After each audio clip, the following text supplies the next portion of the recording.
And I should point out, Ryan, that you were warning us the other day when Steve Scalise was nominated that it was only a preliminary vote and did not mean that he by any means would come to 217 because he had, 113.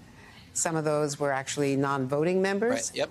And Jim Jordan had 99, and there were 99 people against him, if not more. And he actually lost votes as he was trying to, whip the count all day yesterday before backing out. So, Fred, that sets the stage. You know this better than I. Jim Jordan just got a key endorsement from the chairman of the Republican Congressional Committee.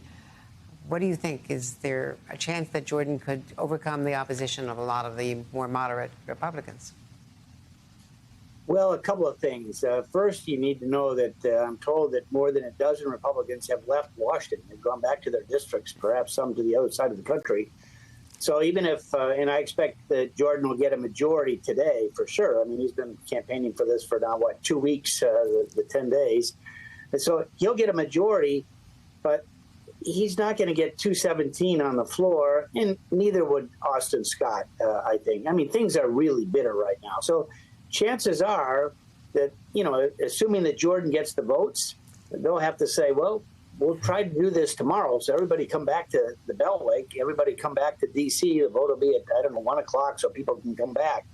But if nobody gets 217 and still not likely, then that really punts it into next week. And that's where you'll have something like perhaps Patrick McHenry, one that's widely respected on both sides of the aisle. Doesn't want the job. I mean, he shut things down, I'm told, earlier this morning when someone tried to raise it, expand his powers. He doesn't want to do this. He's not part of that effort. But, the world is ablaze right now. I mean, we've got Israel, we've got Ukraine. And here in Michigan, we've got the UAW strike. We have the CR. So we've got all these federal employees running. What the heck is going on? What are we going to keep the government open a month from now when you're not even talking to each other? You've got to still got to get 60 votes in the Senate to try to get anything done. So it's a mess. And at some point, I think maybe everyone will say, Patrick, you got to think about this and work with the Democrats. Let's face it, it's a very small margin that the Republicans have right now. I think Patrick certainly has the skills to try and do that, to try to bring some balance to the teeter-totter so that we don't go off the deep end.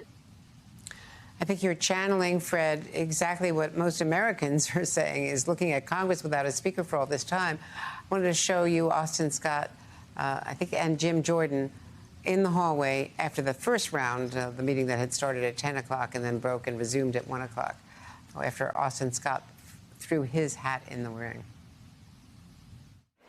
Vote's not until sometime later. We got the candidate for him now. I think I can bring our team together. Actually, I don't necessarily want to be the Speaker of the House. I want a House that functions correctly. So he said he doesn't really necessarily want to be Speaker, Fred. He just wants to jumpstart the process. Brandon Buck was telling us earlier, former advisor to both Boehner, and Speakers Ryan. He was telling us that he thought that he was kind of a holding action to try to give McCarthy supporters and others a place to stop Jim Jordan. Well, remember, Kevin is a big-time supporter of Jordan. He worked the phones. He endorsed him in the race against Scalise. There's really a bitterness, I would call it a poison, between Scalise and McCarthy. So Kevin's going to want Jordan, but at the end of the day, I don't think Jordan can get the 217, which then everyone will say to McHenry, thank God you're here. And from us in the public across the hinterland from coast to coast, we're going to say, it'll be 10, 11, 12 days of this. It's time we get this thing resolved and get the country moving forward on a path. I mean, the White House wants someone to work with. All members of Congress would like to see the ball going forward. We've had a real chaos for the last couple of weeks. And what the heck happens if we have a terrorism strike tonight? With what's happening in the Gaza. So the sooner we get this thing resolved, the better. But my own record, I suspect that it's still going to take a couple more days.